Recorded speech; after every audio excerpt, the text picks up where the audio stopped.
Assalamualaikum warahmatullahi wabarakatuh. Salam rahayu, salam spiritual untuk sedulurku semua di Nusantara dan di Indonesia. Oke, pada malam hari ini saya akan mengupas tuntas ciri-ciri orang yang kena santet dan ciri-ciri orang yang kena pelet ya.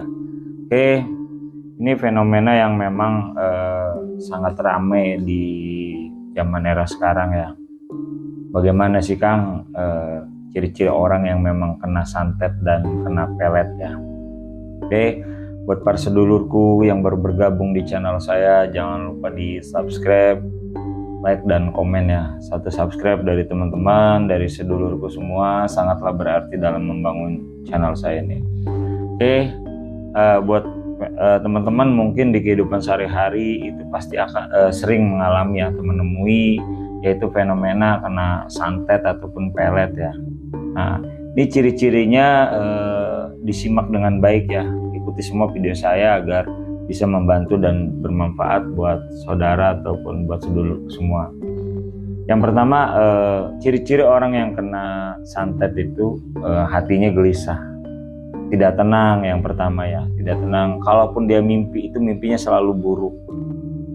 Itu ciri-ciri yang memang jelas-jelas nyata ya, yang memang sering kita alami, yaitu pertama kita lebih gelisah, kalaupun dalam mimpi itu mimpinya jelek.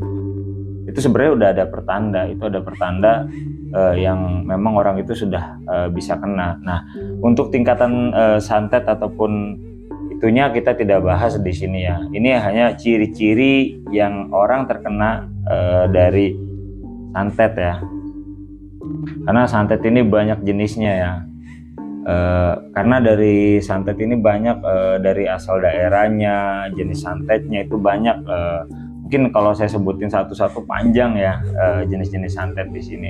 Cuman ini ciri-cirinya aja. Yang pertama ya tadi itu gelisah, kalau mimpi pun dia tidak enak, selalu mimpinya buruk aja. Yang kedua juga kebiasaan dia itu berubah dengan 180 derajat. Yang tadinya suka ibadah jadi nggak suka ibadah, itu juga bisa pengaruh ya. Itu bisa pengaruh santet juga, walaupun itu bahasanya santet halus masuk ke dalam tubuhnya. Karena di situ memang nanti di proses santet itu ada, kan santet ada dua. Ada santet yang memang dibikin secepat mungkin atau secepat kilat lah bahasanya ya. Ada yang santet itu dibikin bertahap, dia dibikin disiksa lah lama gitu prosesnya. Nah, untuk ciri-ciri selanjutnya yaitu kita itu biasanya yang nggak suka marah, itu emosinya benar-benar meledak-meledak, benar-benar nggak bisa kekontrol. Itu juga salah satu orang yang bisa masuk kriteria orang yang kena santet ya. Jadi santet itu banyak contohnya. Santet rumah tangga, ketika dia itu memang pengen dipecah belah rumah tangganya, itu akan dibikin dalam keadaan situasi dan kondisi di keluarganya itu nggak harmonis, bikin marah, sedikit masalah marahnya itu udah nggak normal, malah di luar kendali pikiran dia sendiri gitu. Tuh ada juga yang ada yang seperti itu juga, santet-santet rumah tangga ya. Ada yang santet yang perutnya busung, karena itu kan bentuknya prosesnya jin yang dimasukkan melalui angin, masukkan dalam ke tubuh seseorang, makanya si perut itu bisa mengembung. Ada yang kayak penyakitnya kena santet itu dia kayak di sini kayak luka, terus macam-macam lah ciri-cirinya ya. Gimana yang jelas-jelas teman-teman yang harus waspadai, yaitu pertama hati gelisah, mimpi nggak enak. Kedua juga emosi udah nggak kekontrol. Itu udah bisa masuk ke indikasi kena santet, walaupun nanti itu masih kadarnya namanya kadar santet halus ya. Jadi buat teman-teman itu salah satu cirinya. Ada lagi yang jelas-jelas nyata, kalau kita dengan yang tadinya kita nggak bisa melihat sesuatu hal yang goib atau di luar nalar kita, tapi kita sering melihat gitu loh. Antara sadar dengan nggak sadar itu kita melihat itu sosok makhluknya ataupun sosok goibnya yang dikirimkan oleh orang itu ke kita. Biasanya nyata itu ada, tapi itu prosesnya bukan kita tidur ataupun bukan kita sadar, tapi memang kita kayak di awang-awang posisinya. Nah itu nanti kelihatan tuh bentuk makhluknya. Itu sebenarnya itu udah masuk tuh, itu udah kelihatan. Karena kita memang yang orang awam itu menyangkanya halusinasi, pikiran kita, imajinasi kita, padahal itu sebenarnya udah salah satu ciri-ciri yang sudah ada di badan kita melalui indera penglihatan kita. Tapi itu bukan indera keenam, tapi itu sebutnya apa ya, kalau kata kita ya bilangnya, sebenarnya itu hati nurani, hati kecil kita itu udah bisa melihat tanpa kita harus membuka pun. Kalau kita pun di sininya bersih itu bisa kelihatan. Tapi itu ingat ya teman-teman, itu kita melihat gaib seperti itu bukan posisi tidur dan pun bukan posisi kita sadar. Jadi itu antara kita tidur dengan kita seperti sehalnya orang seperti bangun tidur ya. Mungkin kalau teman-teman pernah ngerasakan gimana sih ketika baru bangun ataupun setengah sadar itu melihat seperti itu. Nah itulah ciri-cirinya, bukan posisi keadaan kita sadar total, bukan. Kalau kita nanti ada ciri-ciri nyata itu dalam bentuk gaibnya atau makhluknya ya.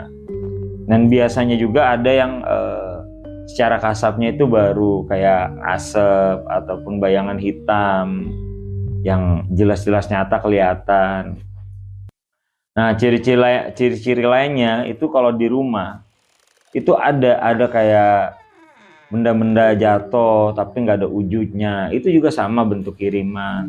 Kalau yang jelas-jelas yang ganas itu kan kayak api, bola api yang dikirim dari kayak langit ya, yang masuk ke rumah kayak banaspati, itu kan jelas-jelas nyata gitu kan. Ini mah yang pernah saya alami ya seperti itu.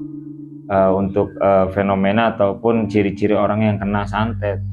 Ada juga yang badannya bisa gatel, seluruh badannya yang tadinya nggak apa-apa, dia nggak alergi, tapi tiba-tiba dia gatel semua. Nah itu bisa juga masuk ke kriteria orang yang kena santet ya. Itu banyak jenisnya. Terus juga banyak lagi ya, pengalaman saya itu banyak lagi kalau orang yang kena santet itu ya. Karena santet ini ada yang langsung mengenai tubuh kita, ada yang mengenai di luar tubuh kita. Contohnya apa? Dari segi usaha kita dihancurin, itu juga bisa. Prosesnya santet itu nggak langsung ke si korban kayak ke badannya kita gitu, nggak juga. Dia santet itu ada yang langsung menghajar ke kehidupan dia melalui usahanya, melalui kalaupun nanti nggak mempan di kita, biasanya itu ke keluarga kita, ke anak kita, ke istri kita yang memang itu secara fisik ataupun secara spiritualnya lebih lemah dari kita. Itu mungkin larinya bisa ke situ. Kita harus juga pelajari, amati ya. Ini keluarga kita ini sakit beneran atau memang sakit kena indikasi salah satunya guna-guna seseorang ya. Karena memang bentuknya nggak kelihatan, tapi bisa kita rasakan dan bisa kita ciri-ciri, kita bisa lihat ciri-cirinya orang yang memang sudah terpengaruh atau sudah masuk ke pengirim atau namanya sudah mulai kena gejala santet gitu loh teman-teman. Jadi buat para sedulurku, di sini saya hanya berbagi wawasan ya, ciri-ciri orang yang kena santet ataupun yang baru mau kena santet itu sudah harus tahu gitu loh ya. Setidaknya dengan menonton video ini kita bisa waspada ataupun sedia payung sebelum hujan. Nah ini cara menghindarinya. Tips untuk menghindari kena santet yaitu pertama, usahakan jangan tidur sore. Nah di sini karena ada waktu-waktu tertentu yang waktu-waktu riskan, itu gampang jin atau gaib itu masuk mempengaruhi seseorang. Yang pertama, jangan tidur asar. Asar itu kalau bisa jangan tidur sampai maghrib. Habis maghrib jangan tidur, kalau bisa habis isya baru tidur. Insya Allah itu bisa salah satunya bisa menghindari hal seperti itu. Dan juga jangan tidur di bawah jam 12. Kalaupun kita habis isya tidur nggak apa-apa, tapi jam 12, dari jam 12 ke atas kalau bisa jangan tidur kalau memang kita sudah mulai kena gejala seperti itu. Karena ada jam-jam tertentu, setiap waktu itu ada dia jin, ada siluman, dia ada waktu-waktu mereka gitu loh. Caranya ya tadi itu, kita menghindari dengan nggak tidur gitu loh. Dalam arti kata nggak tidur nggak harus sampai pagi nggak tidur, nggak. Jadi di waktu-waktu tertentu itu kita jangan tidur dulu, karena itu waktu-waktu yang saya sebutkan tadi, asar ataupun maghrib, itu waktunya datangnya penyakit itu sangat mudah dan sangat gampang, apalagi kalau dia bukan orang-orang spiritual gitu loh. Nah itu kuncinya itu pertama waktu, yang kedua yang pasti ingat Sang Pencipta ya. Ini ingat Sang Pencipta dalam hati itu udah harus pasti ingat ya. Yang namanya kita makhluknya makhluk Allah ya. Kalau saya karena orang Islam, saya manggilnya ya Tuhan kita ya Allah ya. Buat teman-teman sedulurku yang lain yang di luar agama Islam ya harus percaya dengan keyakinannya, yaitu dengan Tuhannya masing-masing ya.